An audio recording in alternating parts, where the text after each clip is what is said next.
Copy SSC English second paper এই বইটি থেকে কমপ্লিটিং সেন্টেন্স পড়া হচ্ছে। তো 129 নাম্বারের 5টি প্রশ্নের সমাধান করতে হবে। এ নাম্বারে বলছে যে physical exercise which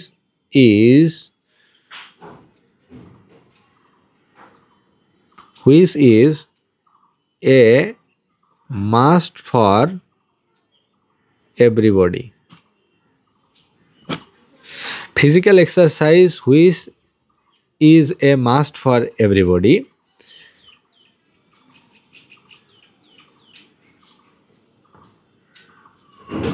should be maintained এরকম বসানো যেতে পারে। তো physical exercise which is a must for everybody, যেটা সবার জন্যই প্রয়োজন, শুড বি মেইনটেইনড, অর্থাৎ শুড বি মেইনটেইন মানে রীতিমতো এটা করতে হবে, ফিজিক্যাল এক্সারসাইজ করতে হবে।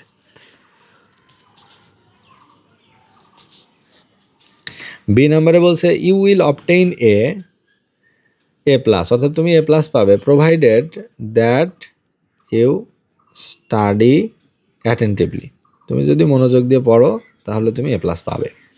সি নাম্বারে বলছে I went to Dhaka after completing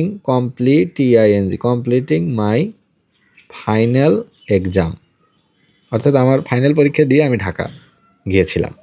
D নাম্বারে বলছে হ্যাড আই বিন দেয়ার মানে ইফ আই হ্যাড বিন দেয়ার, আমি যদি সেখানে থাকতাম তাহলে এটা পূরণ করতে হবে এইভাবে যে আই উড হ্যাভ দিয়ে করতে হবে, I would have help you, তাহলে আমি তোমাকে সাহায্য করতাম।